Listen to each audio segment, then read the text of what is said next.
안녕하세요. 제트미식의 첼리입니다. 오늘 영상에서는 제가 제빵 기능사 자격증을 준비하면서 알게 된 베이킹의 과학을 쉽게 정리해 보았는데요. 제가 실기 품목인 파운드 케이크를 연습하는 영상과 함께 제과에서 폭넓게 사용되는 크림법을 과학적으로 풀어보려 합니다.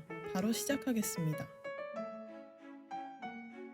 크림법이란 부드러운 버터에 설탕과 달걀을 넣고 믹싱해서 공기를 머금은 크림 상태로 만든 후 밀가루를 넣어 마무리하는 제법입니다. 이때 크림법으로 포집한 공기의 열 팽창과 달걀의 수분이 수증기가 되는 힘을 바탕으로 반죽이 부풀려지는데요. 이 때문에 가볍고 부드러운 식감을 가지게 됩니다. 언뜻 보면 순서대로 섞기만 하면 되는 것 같아 간단해 보이지만 직접 만든 사람이라면 알 수 있듯이 상당히 까다로운 제법 중 하나입니다. 크림법에서 가장 중요한 부분 두 가지는 바로 공기 포집과 유화인데요. 버터에 설탕을 넣고 믹싱하는 공정이 공기를 포집하는 단계이며 여기에 달걀을 넣고 섞는 과정이 유화가 일어나는 부분입니다. 이 두 가지 목적을 달성하려면 각 재료 성질의 활용과 적당한 온도, 도구 사용이 필수적인데요. 지금부터 하나씩 차근차근 알아보겠습니다.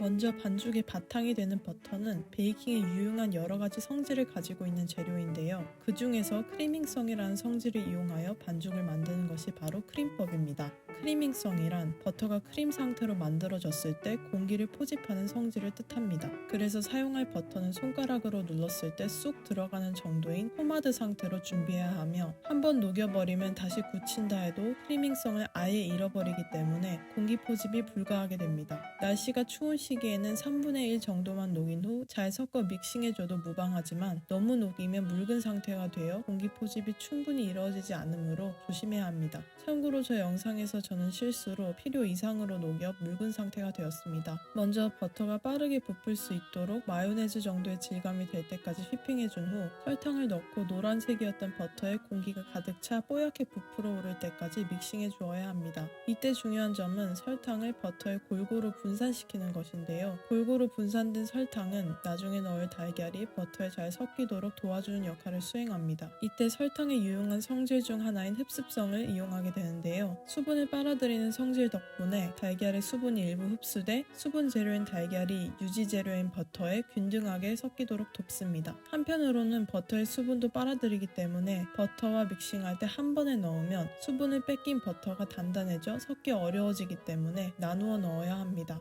설탕을 일부 넣고 섞다가 반죽이 그전보다 부피감이 생겼을 때 설탕을 추가로 넣으면 됩니다. 이 과정에서 공기 포집을 충분히 하지 않으면 부피가 작고 단단한 형태의 무거운 식감의 결과물이 나옵니다. 나중에 달걀을 섞기 쉽도록 하기 위해서라도 거품을 최대치로 올려줘야 합니다. 그 다음으로는 가장 어려운 부분인 달걀을 유화시키는 단계입니다. 물이 작은 알갱이로 기름 안에 분산되어 있는 형태인 유중수적형 구조를 가진 버터에 달걀의 수분을 잘 분산시키는 게 키포인트입니다. 이때 물과 기름을 섞이게 하는 역할을 유화제가 담당하는데요. 인공 유화제를 따로 넣을 수도 있지만 거의 모든 제과 레시피에 사용되는 한 재료가 그 성질을 이미 갖고 있습니다. 바로 노른자인데요. 노른자 속 유화제 성분을 가지고 있는 레시틴의 한쪽 끝에 달린 물과 친한 부분은 달걀의 수분을 둥글게 감싸 공의 형태를 만들며 이때 기름과 친한 다른 쪽 끝부분이 바깥을 향해 기름과 섞이게 됩니다. 그렇다고 노른자만 믿고 달걀을 한꺼번에 넣으면 분리가 나게 되는데요. 달걀의 60%나 차지하는 흰자가 거의 수분으로만 이루어져 있기 때문입니다. 한꺼번에 많은 물을 넣어버리면 당연히 기름과 분리될 수밖에 없겠죠. 노른자와 흰자를 함께 4-5번에 걸쳐 나눠 넣고 다음 달걀을 넣기 전 완벽히 유화시켜야지만 분리 나는 걸 막을 수 있습니다.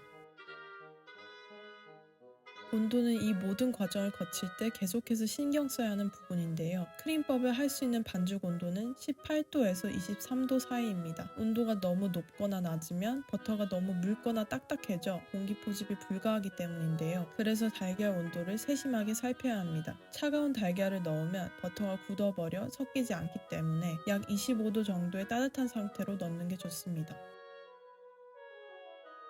버터에 설탕과 달걀을 넣고 믹싱할 때에는 빠르게 끊임없이 저어줘야 충분히 공기 포집을 하고 유화시킬 수 있습니다. 그래서 손으로 저어야 하는 거품기보다는 핸드 믹서나 스탠드 믹서가 효과적이지만 그때그때 반죽의 상태를 민감하게 느끼기는 힘들다는 단점이 있습니다.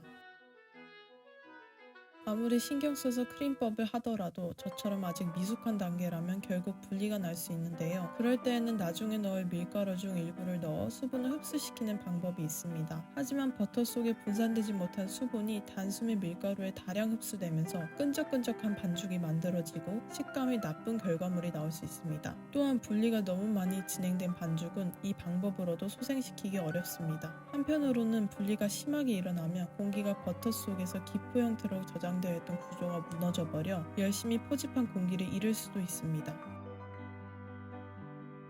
이렇게 크림화의 과정을 듣고 나니 크림화는 오랫동안 많이 할수록 좋은 건가 싶으신 분도 계실 텐데요. 크림화를 지나치게 오래 하게 되면 식감이 매우 가벼워지며 반죽 속 다량의 공기가 열전도를 빠르게 해서 반죽이 예쁜 모양으로 부풀지 않는다고 합니다. 오늘 영상은 어떠셨나요? 의견을 댓글로 남겨주시면 감사하겠습니다. 영상이 유익하다고 느끼셨다면 구독과 좋아요 부탁드립니다.